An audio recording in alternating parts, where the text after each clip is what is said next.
Hello दोस्तों। आज हम बात करने वाले हैं किताब थिंक लेस डू मोर के बारे में, जिसे लिखा है पीटर होलिंस ने। अक्सर हम किसी काम को शुरू ही नहीं कर पाते। क्यों? क्योंकि हमारे दिमाग में यह बात घूमती रहती है कि जो भी करें बिल्कुल परफेक्ट होना चाहिए। यही सोच हमें रोक देती है।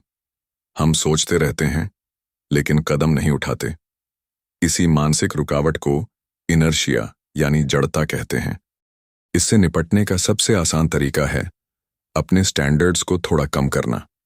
सोचिए, अगर आप पहली बार गिटार बजाना या पेंटिंग करना सीख रहे हों और आप खुद से उम्मीद कर लें कि पहली ही कोशिश में आपको एक प्रोफेशनल की तरह परफॉर्म करना है, तो शायद आप कभी शुरुआत ही नहीं कर पाएंगे।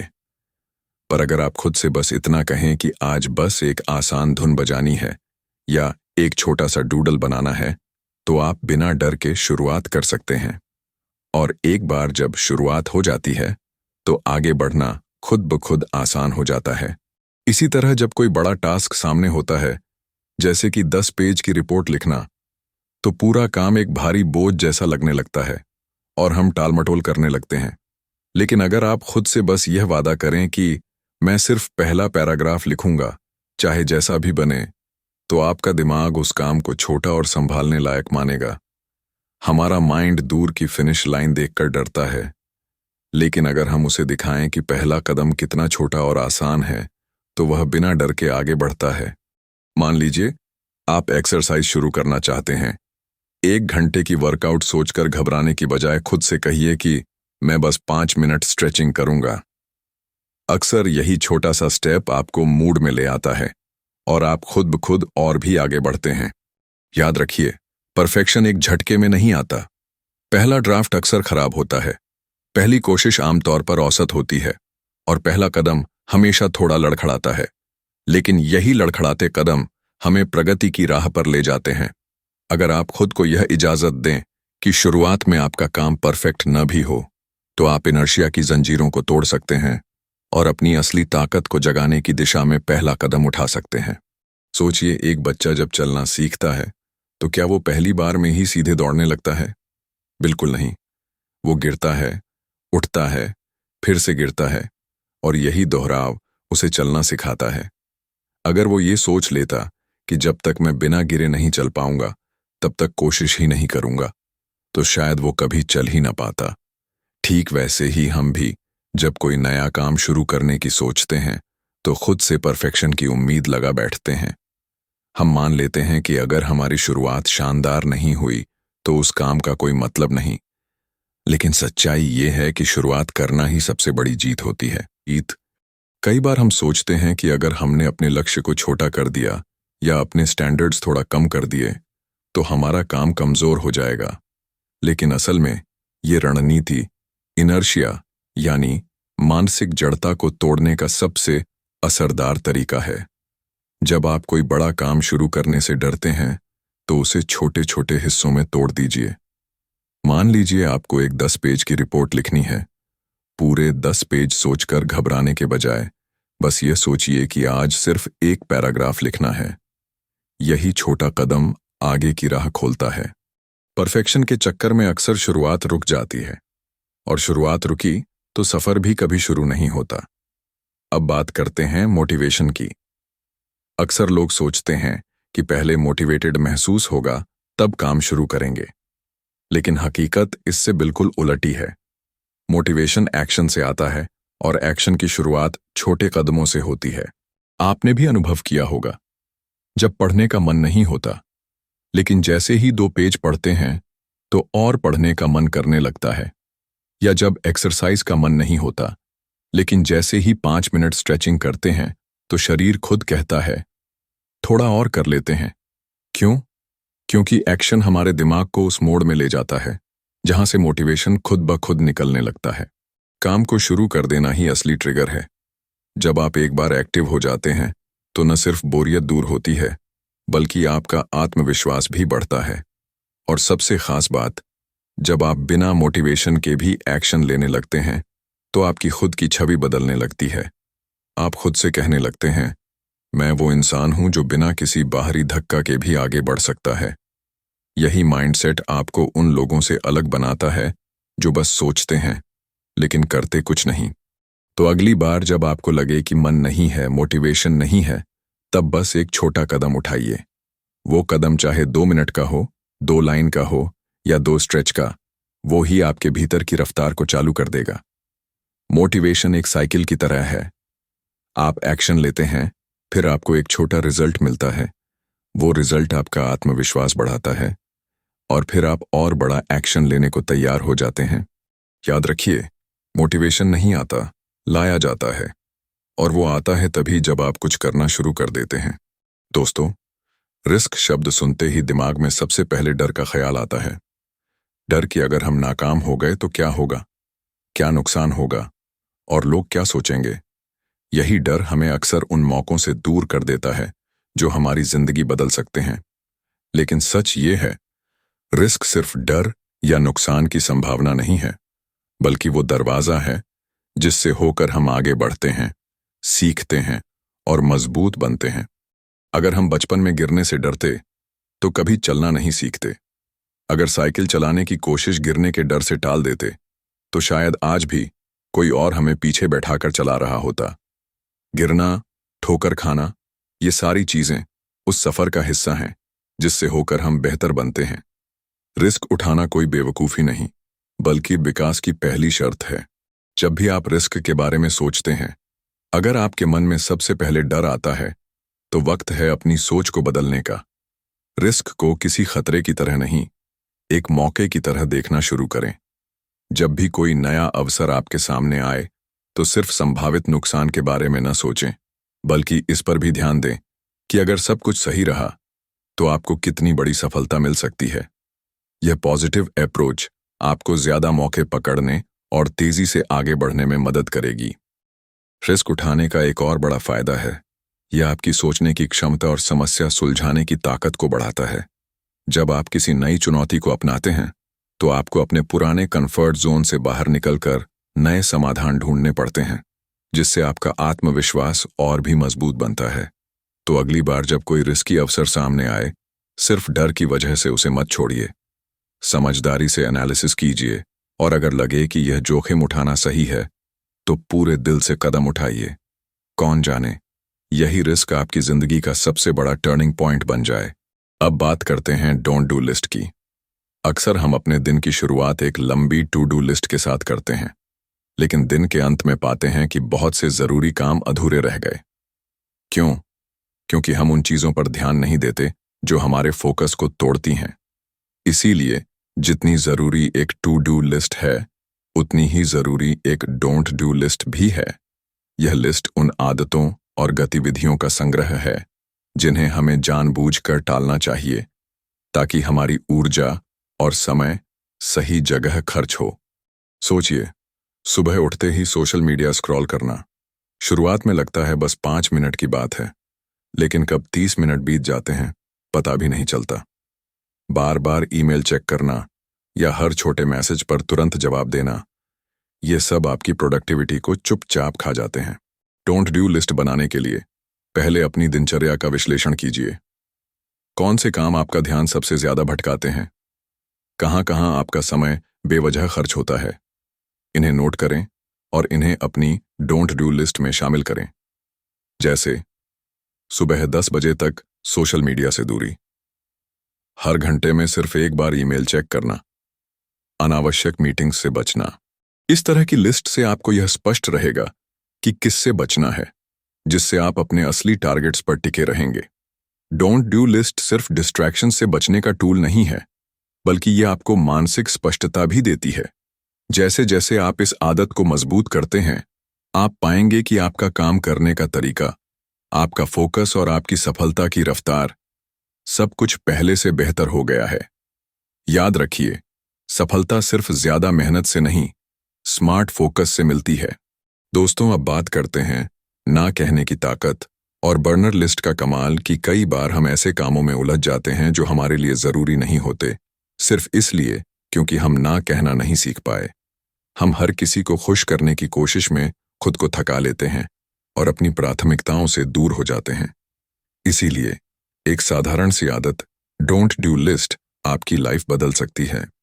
अगर आपने इसमें यह लिख रखा हो कि मैं उन कामों के लिए हाँ नहीं कहूंगा जो मेरे मिशन से मेल नहीं खाते, तो आप खुद को कई गैर जरूरी जिम्मेदारियों से बचा सकते हैं। खासकर अगर आप किसी क्रिएटिव या इंटेंस वर्क फील्ड में हैं, जैसे कि एंटरप्रेन्योर, राइटर, डिजाइनर या कोई भी विचारशील प्रोफेशन, तो यह आदत और भी जरूरी हो जाती है, क्योंकि आपकी असली ताकत है डीप वर्क, यानी एकाग्रता के साथ गहराई में जाकर काम करना।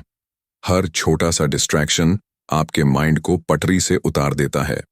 डोंट डू लिस्ट सिर्फ प्रोफेशनल नहीं, आपकी पर्सनल लाइफ को भी स्ट्रांग बनाती है। जैसे अगर आप रात में हेल्दी रहना चाहते हैं तो लिस्ट में लिखिए 11 बजे के बाद कोई जंक फूड नहीं। या अगर आप पॉजिटिव माइंडसेट चाहते हैं तो लिखिए ऐसे लोगों से दूरी रखूंगा जो मेरी एनर्जी खत्म करते हैं। याद रखिए, जितना जरूरी यह तय करना है कि क्या करना है, उतना ही जरूरी है यह जानना कि क्या नहीं करना है। अब बात करते हैं बर्नर लिस्ट की, एक बेहद असरदार तरीका फोकस बढ़ाने का। हम दिन भर कई कामों में उलझे रहते हैं, लेकिन हर काम एक जैसा जरूरी नहीं होता। बर्नर लिस्ट हमें यह सिखाती है कि हर टास्क को उसकी अहमियत के हिसाब से 2 हिस्सों में बांटें, फ्रंट बर्नर और बैक बर्नर। फ्रंट बर्नर वे काम जो आपकी जिंदगी के बड़े लक्ष्यों से जुड़े हैं, इन्हें तुरंत फोकस के साथ करना जरूरी है। बैक बर्नर वे काम जो जरूरी तो हैं, लेकिन अभी उतनी प्राथमिकता नहीं मांगते, इन्हें बाद में शांति से किया जा सकता है। सोचिए आप एक शेफ हैं, कुछ चीजें आंच पर लगातार पक रही हैं। फ्रंट बर्नर कुछ धीमी आंच पर हैं, जिन्हें बस निगरानी चाहिए। बैक बर्नर अगर आप हर चीज पर एक साथ ध्यान देने की कोशिश करेंगे तो कुछ भी अच्छे से नहीं बनेगा।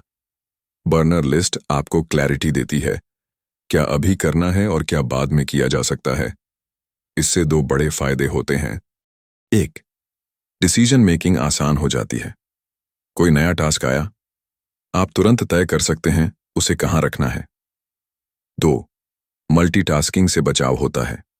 जब आप जानते हैं कि आज क्या सबसे जरूरी है, तो बाकी चीजें ध्यान नहीं भटकाती। इस लिस्ट को हर हफ्ते या महीने में रिव्यू करें, क्योंकि आपकी प्रायोरिटीज वक्त के साथ बदलती रहती हैं। जो आज बैक बर्नर पर है, वह कल फ्रंट बर्नर बन सकता है। डोंट डू लिस्ट और बर्नर लिस्ट, ये 2 सिंपल लेकिन पावरफुल टूल्स हैं। इनकी मदद से आप न सिर्फ प्रोडक्टिव बनेंगे, बल्कि मानसिक रूप से भी ज्यादा शांत और स्पष्ट महसूस करेंगे। आप जान पाएंगे कि कब ना कहना है और कहाँ हाँ कहना सबसे जरूरी है। अगर चाहें तो मैं इसका एक शॉर्ट वर्जन भी बना सकता हूं जो वीडियो या इंस्टाग्राम कैप्शन के लिए फिट हो। क्या आपको चाहिए? हर दिन हमारी जिंदगी में कई फैसले लेने होते हैं, कुछ छोटे कुछ बड़े। अक्सर ऐसा होता है कि हम छोटे छोटे निर्णयों पर इतना ज्यादा सोच विचार करते हैं कि दिमाग थक जाता है, और जब किसी बड़े फैसले की बारी आती है, तब हमारे पास न ऊर्जा बचती है न स्पष्टता। इस स्थिति को ओवरथिंकिंग या ओवर एनालिसिस कहा जाता है, और यह हमारी निर्णय लेने की क्षमता, आत्मविश्वास और कार्यक्षमता तीनों को प्रभावित करता है।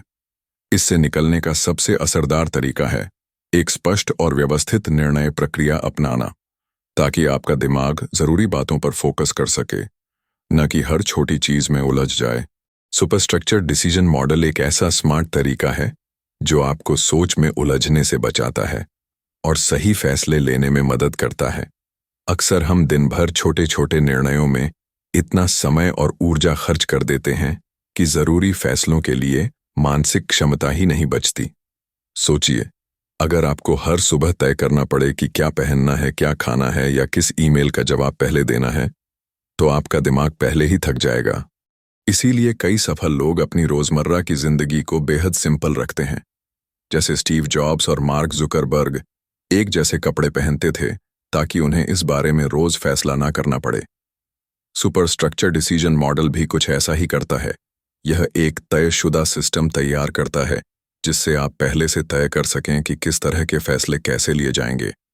इससे आप बार बार सोचने के झंझट से बचते हैं, आपके फैसले आपके लक्ष्यों से मेल खाते हैं और आप निर्णय लेने में ज्यादा तेज और स्पष्ट हो जाते हैं। यह तरीका खास तौर पर उन लोगों के लिए बेहद असरदार है जो विकल्पों की भरमार में उलझ जाते हैं। और किसी एक निर्णय पर पहुंच ही नहीं पाते, चाहे प्रोफेशनल हो या पर्सनल लाइफ। यह मॉडल आपकी सोच को दिशा देता है और आपकी मानसिक ऊर्जा को बचाकर उसे सही जगह इस्तेमाल करने में मदद करता है। सुपर स्ट्रक्चर डिसीजन मॉडल अपनाने के 3 आसान स्टेप्स ये और पहले तय करें, क्या ऑटोमेट किया जा सकता है। हर दिन छोटे छोटे डिसीजन लेने में जो समय और ऊर्जा जाती है, उसे बचाने का सबसे अच्छा तरीका है उन्हें ऑटोमेट कर देना। जैसे अगर हर सुबह आपको सोचना पड़ता है कि जिम जाएं या नहीं, तो इसे एक बार में फिक्स कर लें। हफ्ते में कौन से दिन जाना है, ये पहले से तय कर लें। अब रोज ये सोचने की जरूरत ही नहीं रहेगी। तो बड़े फैसलों के लिए एक क्लियर क्राइटेरिया बनाएं। जब कोई अहम डिसीजन लेना हो तो कुछ तयशुदा सवाल खुद से पूछें, जैसे क्या यह फैसला मेरे लॉन्ग टर्म गोल से जुड़ा है? क्या इससे मेरी एनर्जी सही दिशा में लगेगी? अगर यह फैसला गलत साबित हो जाए तो सबसे बुरा क्या हो सकता है? ये सवाल आपके डिसीजन को एक स्ट्रक्चर देंगे और आप जल्दी और सही चुनाव कर पाएंगे। 3. पुराने फैसलों से सीखें। पिछली गलती को नजरअंदाज मत कीजिए। सोचिए कि कहाँ चूक हुई थी और अगली बार उससे कैसे बच सकते हैं। ये रिफ्लेक्शन आपकी सोच को शार्प बनाएगा और अगली बार आप ज्यादा समझदारी से फैसला लेंगे। इस मॉडल का फायदा क्या है? जब डिसीजन लेने का एक सिस्टमैटिक तरीका होता है तो आपका दिमाग बार बार सोचने में नहीं उलझता। इससे स्ट्रेस कम होता है, माइंड क्लियर रहता है और आप जरूरी कामों पर बेहतर फोकस कर पाते हैं। ये मॉडल आपको फालतू डिस्ट्रैक्शन से दूर रखता है और वही चीजें चुनने में मदद करता है जो वाकई आपके लिए मायने रखती हैं। अगर आप अपनी प्रोफेशनल लाइफ को ज्यादा स्मार्ट तरीके से मैनेज करना चाहते हैं तो अपने काम को 3 हिस्सों में बांटना शुरू करिए। 1. जो काम तुरंत करना जरूरी है। 2. जो जरूरी है लेकिन अभी नहीं करने पड़ेंगे। 3. जो पूरी तरह टाल सकते हैं या बेकार हैं। जब आप हर टास्क को इस तरह से देखना शुरू करते हैं तो आपके लिए यह तय करना बहुत आसान हो जाता है कि किस काम को पहले करना है और किसे बाद में छोड़ना है। अब यही आइडिया आप अपनी पर्सनल लाइफ में भी यूज कर सकते हैं। मान लीजिए हर वीकेंड आप यह सोचकर थक जाते हैं कि अब क्या करें, तो पहले से ही कुछ विकल्प तय कर लें, जैसे एक दिन सिर्फ फैमिली के साथ बिताना, एक दिन खुद के लिए रख लेना, किताब, म्यूजिक या सोलो आउटिंग के लिए, और एक दिन कुछ नया करने के लिए जैसे कोई एक्टिविटी या एक्सप्लोरिंग। इससे आपको बार बार सोचने की जरूरत नहीं पड़ेगी और आप वीकेंड को बिना स्ट्रेस के एंजॉय कर पाएंगे। यह तरीका न सिर्फ आपके डिसीजन लेने की स्पीड बढ़ाता है, बल्कि यह भी दिखाता है कि आपकी पसंदें आपके बड़े गोल्स से मेल खा रही हैं या नहीं। जब आप बार बार की उलझनों से बाहर निकलते हैं तो आप खुद को ज्यादा शांत, फोकस्ड और आत्मविश्वास से भरा हुआ महसूस करते हैं। और हाँ, हमारा शरीर भी पूरे दिन एक खास तरह की रिदम में चलता है, जिसमें कभी एनर्जी हाई होती है तो कभी लो। अगर आप इस नेचुरल पैटर्न को पहचान लें तो आप जान पाएंगे कि कब आपको ब्रेक लेना है और कब फुल पावर से काम करना है। छोटी छोटी समझदारी भरे बदलाव आपके पूरे दिन को बेहतर बना सकते हैं। क्या आपने कभी गौर किया है कि दिन की शुरुआत में आप काफी फोकस्ड और एनर्जेटिक महसूस करते हैं, लेकिन कुछ घंटों बाद ध्यान भटकने लगता है या थकावट महसूस होने लगती है? ये अचानक बदलाव किसी गलती का नतीजा नहीं, बल्कि आपके शरीर की एक नेचुरल रिदम का हिस्सा है। इसे ही कहते हैं ऊर्जा चक्र। हमारा शरीर दिन भर में कुछ घंटों तक एक्टिव होता है, फिर खुद को रिचार्ज करने के लिए थोड़ी सुस्ती मांगता है। अगर आप इस नेचुरल पैटर्न को पहचान लें तो आप अपने दिन को बेहतर तरीके से प्लान कर सकते हैं। लेकिन कैसे? अपने सबसे जरूरी और दिमागी काम उस समय रखें जब आपकी एनर्जी सबसे ज्यादा होती है, जैसे सुबह के पहले 2-3 घंटे। और जब आपको लगे कि ध्यान भटक रहा है या थकान हो रही है तो छोटे छोटे ब्रेक लें, वॉक करें, पानी पिएं या कुछ हल्का काम करें। इस तरह काम करने से न सिर्फ आपकी प्रोडक्टिविटी बढ़ेगी, बल्कि आप थके बिना ज्यादा काम भी कर पाएंगे। याद रखिए, बात यह नहीं कि आप कितने घंटे काम करते हैं, असल फर्क यह लाता है कि आप सही वक्त पर सही काम करते हैं या नहीं। क्या हम इस पैटर्न को समझकर अपने काम को बेहतर तरीके से मैनेज कर सकते हैं? बिल्कुल कर सकते हैं। शुरुआत कैसे करें? एक हफ्ते तक ध्यान दें कि दिन के किस समय आप सबसे ज्यादा फोकस में रहते हैं और किस समय थकावट महसूस करते हैं। फिर उसी हिसाब से अपना काम बांट लें, जब एनर्जी हाई हो तब ऐसे काम करें जो दिमाग और क्रिएटिविटी मांगते हैं। जब एनर्जी लो हो तब ईमेल्स, कॉल्स या हल्के टास्क करें। हर 1.5-2 घंटे के बाद एक छोटा ब्रेक जरूर लें, 5 से 15 मिनट का। इससे आपका दिमाग रिचार्ज होगा। इसका सबसे बड़ा फायदा क्या है? आप बिना थके ज्यादा काम कर पाएंगे। सिर्फ टाइम मैनेजमेंट नहीं, एनर्जी मैनेजमेंट भी उतना ही जरूरी है। और यही तरीका आपको बर्नआउट से भी बचाता है। याद रखिए, स्मार्ट वर्क का मतलब है अपनी बॉडी की भाषा को समझना। जब आप अपने नेचुरल पैटर्न्स के अनुसार काम करना सीख जाते हैं, तो आप कम मेहनत में ज्यादा असरदार काम कर पाते हैं। तो दोस्तों, ये थी आज की बुक से वो स्मार्ट स्ट्रैटेजी जो आपकी प्रोडक्टिविटी को नेक्स्ट लेवल पर ले जा सकती है। आपको कैसा लगा? कमेंट में जरूर शेयर करें। और अगर ऐसे ही इंसाइटफुल कंटेंट चाहते हैं तो चैनल को सब्सक्राइब करना बिल्कुल न भूलें।